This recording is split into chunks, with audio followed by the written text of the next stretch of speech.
Mes chers compatriotes, on vient d'apprendre que le président de la République était allé fêter son anniversaire en Côte d'Ivoire, pourquoi pas, et qu'à l'occasion de ce déplacement en Côte d'Ivoire, il a annoncé tout à trac, en présence de son homologue ivoirien Alassane Ouattara, la fin du franc CFA. Alors c'est une information quand même qui a surpris beaucoup de monde, parce que le moins qu'on puisse dire, c'est que ça pourrait être une véritable révolution. Et la question se pose de savoir si c'est une vraie révolution monétaire et au-delà de ça géopolitique, ou bien est-ce qu'il s'agit encore une fois d'un enfumage. Personnellement, je réagirais de deux façons, en examinant la forme et le fond.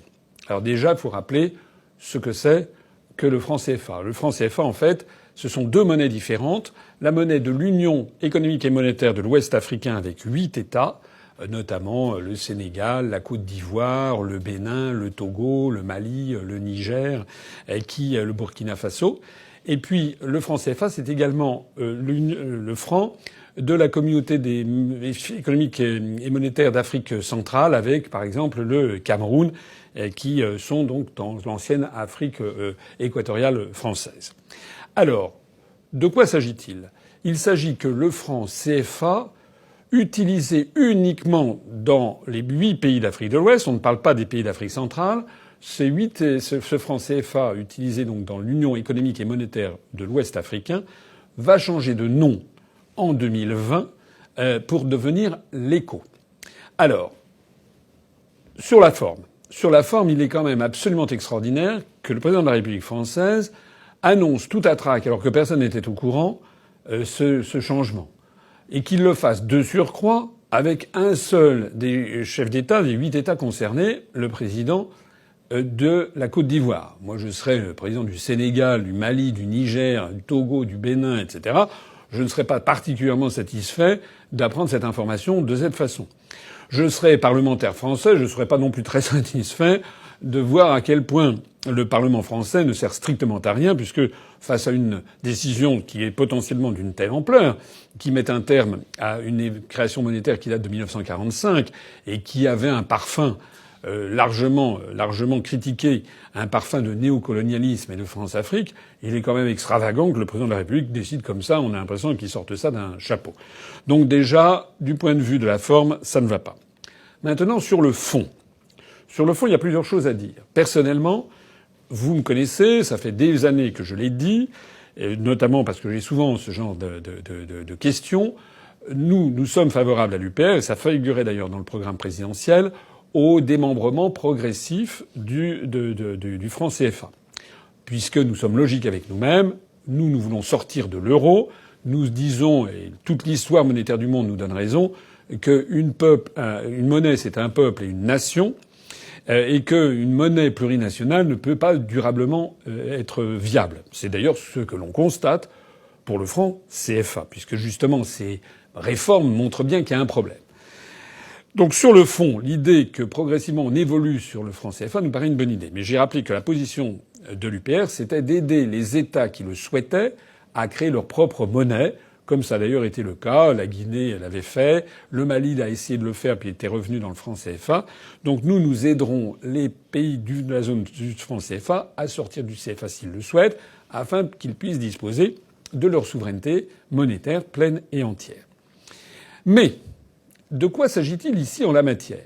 Il s'agit d'abord d'une réforme, je l'ai dit tout à l'heure, qui ne concerne que l'Union économique et monétaire de l'Ouest africain, l'UEMOA, et non pas l'autre franc CFA de l'Afrique centrale. Deuxièmement, ce qui va changer, c'est le nom de la monnaie. Au lieu de s'appeler CFA, qui avait un parfum peut-être effectivement un peu de vestige de la colonisation, ça va devenir l'ECO. Bon, on voit bien qu'il y a une espèce de parallélisme symbolique avec l'euro. L'ECO, ça fait un peu un euro à l'économie. Moi je trouve que ce genre de monnaie artificielle est un peu bizarre. Et de reste, ça va rester une monnaie plurinationale. Donc une monnaie qui aura les mêmes inconvénients que toute monnaie supranationale dont je parlais à l'instant.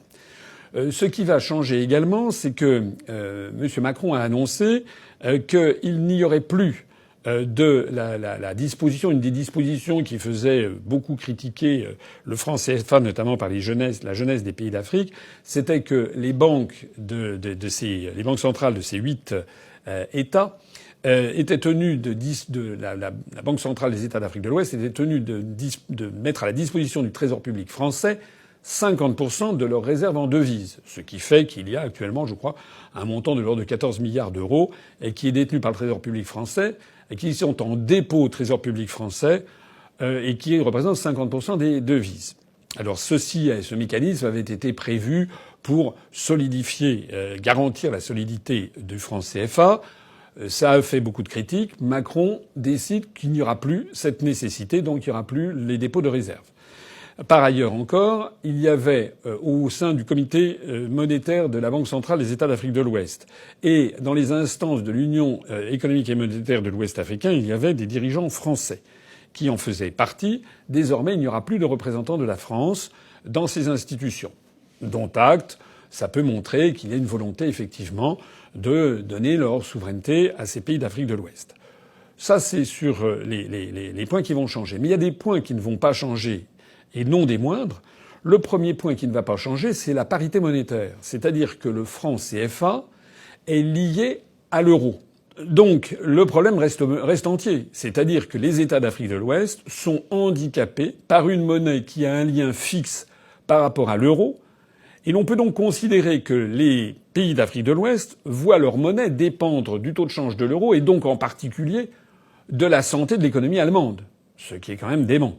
Déjà, c'est trop cher pour la France. A fortiori, c'est trop cher pour les États d'Afrique de l'Ouest. Ça nuit à la compétitivité externe des produits des États d'Afrique de l'Ouest. Ça crée du chômage dans les États d'Afrique de l'Ouest. Il serait beaucoup plus sain d'avoir des monnaies nationales qui soient compatibles avec la compétitivité de chacune des économies de ces pays qui étaient nouveaux en 1960 mais qui maintenant se sont affirmés sur la scène internationale et qui ont commencé à avoir une véritable économie locale nationale.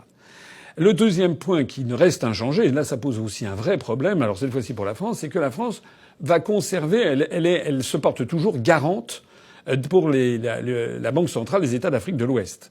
C'est-à-dire que si, par exemple, il y avait une pénurie en devises étrangères, c'est la France qui devrait se faire fort d'apporter ces devises à cette Banque centrale des États d'Afrique de l'Ouest.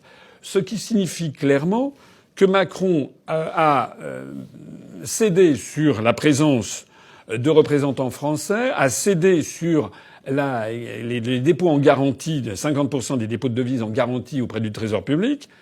Mais en revanche, il a accepté de garantir toujours ses États. C'est-à-dire que la France sort encore une fois dans cette histoire perdante, puisque elle devait auparavant la contrepartie des garanties, c'était justement le dépôt de 50% des devises au Trésor public français. Personnellement, j'estime que si il faut laisser leur pleine et entière souveraineté aux États d'Afrique de l'Ouest, il faut aller jusqu'au bout. Et donc, il n'y a plus nécessité, dans la mesure où il n'y a plus le dépôt en garantie de 50% des devises auprès du Trésor public français, le Trésor public français n'a plus non plus à faire la garantie des États d'Afrique de l'Ouest. Sinon, on maintient d'ailleurs une relation de sujétion qui ne dit pas son nom, et la France prend des risques qui peuvent être importants. Au total, sur cette réforme, je dirais que il y a, au-delà de ça, on voit bien que l'idée même d'une monnaie plurinationale ne tient pas la route, même en Afrique de l'Ouest. Ce qui est dommage, c'est que Macron ait fait ça en maquignon comme ça dans un coin, sans tenir informé la représentation nationale, sans que ceci s'inscrive dans un projet géopolitique plus global, qui est celui que nous proposons. Je rappelle que ce que nous proposons à l'UPR, c'est d'en finir avec la France-Afrique, avec des relations d'assujettissement des pays d'Afrique à l'ancienne métropole, mais que l'on rebaptise des liens entre la France et l'Afrique, cette fois-ci en adultes, entre pays libres et souverains.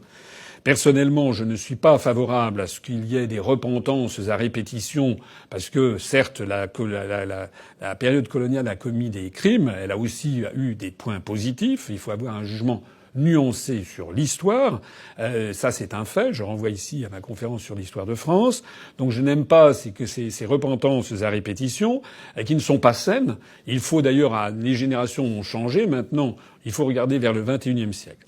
La deuxième chose que je voudrais dire, c'est que autant je n'aime pas les repentances à répétition, autant je ne suis pas non plus favorable à cette construction européenne qui a pour effet de nous couper de nos véritables liens, notamment avec les pays de la francophonie. Je rappelle que par l'intermédiaire de l'Union européenne, chaque Français verse des sommes considérables à des peuples comme les Estoniens, les Lettons, les Slovaques, etc., alors que cet argent ferait mieux d'aller, quitte à faire, vers les pays de l'Afrique francophone, notamment pour permettre d'y stabiliser leur population et de favoriser le développement, qui n'est pas nul, puisque, par exemple, le Sénégal a connu des taux de croissance tout à fait significatifs depuis plusieurs années, de l'ordre de 8% par an. C'est ça qu'il faut favoriser. Et il faut favoriser un partenariat entre la France et les pays d'Afrique sur un véritable pied d'égalité. Un pied d'égalité qui nécessite la fin progressive du franc CFA et qui nécessite aussi que la France, n'ait plus d'intérêt particulier en matière économique et monétaire. C'est au peuple d'Afrique, à chaque peuple d'Afrique, de se gérer. Tout ça pour dire qu'en définitive, cette réforme risque d'être encore une fois un enfumage général. On ne comprend pas très bien d'ailleurs pourquoi les 7 autres chefs d'État de l'Union économique monétaire ouest-africaine ne faisaient pas partie de la réunion. Pourquoi ceci a été décidé sur un coin de table. Pourquoi d'ailleurs Macron a changé de pied, puisqu'en 2017, il se déclarait favorable au franc CFA. Enfin, c'est de l'approximation, c'est du en même temps, c'est-à-dire du n'importe quoi, typique de Macron, et ça ne s'inscrit pas dans une géopolitique. Lorsque Macron prend des grandes positions sur le fait que si, que ça, la France et l'Afrique, concrètement, il est un des vassaux de l'oligarchie euro-atlantiste qui tient la construction européenne. Pour renouer des liens étroits avec les pays d'Afrique francophone, qui d'ailleurs participent au rayonnement de la littérature et de la langue française dans le monde, qui sont des pays d'avenir en matière économique, pour développer ces liens sur un pied sain et d'égalité, il faut d'abord sortir de l'Union européenne qui nous assujettit. Voilà. Je rappelle d'ailleurs ici ce que font les Britanniques. Au moment même où ils font le Brexit, ils vont donc éditer une pièce de 50 pence avec d'un côté face le profil de Élisabeth II, la reine d'Angleterre, et côté pile, une devise qui est pour l'amitié, la coopération et la paix avec tous les peuples du monde. Et au même moment, le gouvernement de Sa Gracieuse Majesté a lié des quantités d'accords de libre-échange avec les anciens pays les pays du Commonwealth, les anciennes colonies britanniques, que ce soit l'Afrique du Sud, le Nigeria, l'Inde, l'Australie, la Nouvelle-Zélande, le Canada. Voilà. Les Anglais, encore une fois, ont tout compris. Sortir de l'Union européenne, ça n'est pas se refermer sur le monde. C'est au contraire se rouvrir sur le monde et en particulier vers les pays avec lesquels on a une longue histoire, une histoire faite de bien des choses, des hauts et des bas, du bien et du mal, des crimes et des œuvres extraordinaires. C'est le propre de l'histoire humaine. Mais ce qu'il faut au XXIe siècle, c'est regarder tous ensemble vers l'avenir. C'est ce que nous proposons. Nous proposons aux Africains de reprendre leur indépendance, leur souveraineté monétaire. Cette petite réformette de l'écho n'en est qu'une simple apparence. Nous voulons couper les liens de sujétion entre la France et les pays d'Afrique, mais remettre ça sur un pied d'égalité. Et l'une des mesures phares que nous proposions, c'était justement d'essayer de proposer la recréation, qui avait été prévue d'ailleurs par Charles de Gaulle et qui était tombée en désuétude, d'une espèce de parlement de la communauté des États francophones qui pourrait siéger dans les locaux de l'UNESCO à Paris, que nous viderions des pays de l'UNESCO, puisque sortant de l'Union européenne, le siège du Parlement européen à Strasbourg deviendrait vacant.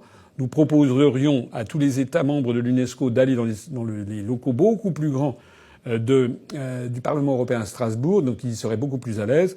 Et puis les locaux de l'UNESCO à Paris, nous proposerions aux États de la francophonie d'avoir un Parlement où nous essaierions tous ensemble, sur un pied d'égalité, d'avoir des positions communes. Pas seulement d'ailleurs quant à la réforme du système financier mondial, qui va de toute façon un jour ou l'autre avoir lieu, pas seulement sur les questions géopolitiques, mais sur toutes les questions diplomatiques, culturelles, civilisationnelles, environnementales et écologiques, pour essayer d'avoir un pôle francophone qui pèse à l'échelle du monde. Mais encore faut-il, pour réformer donc le franc CFA, avoir une vision géopolitique que Macron n'a pas. Sur ce, je vous souhaite à toutes et à tous de joyeuses fêtes de fin d'année et je vous retrouverai très bientôt dans d'autres petites vidéos comme celle-ci pour commenter l'actualité d'ici au 31 décembre. Vive la République et vive la France.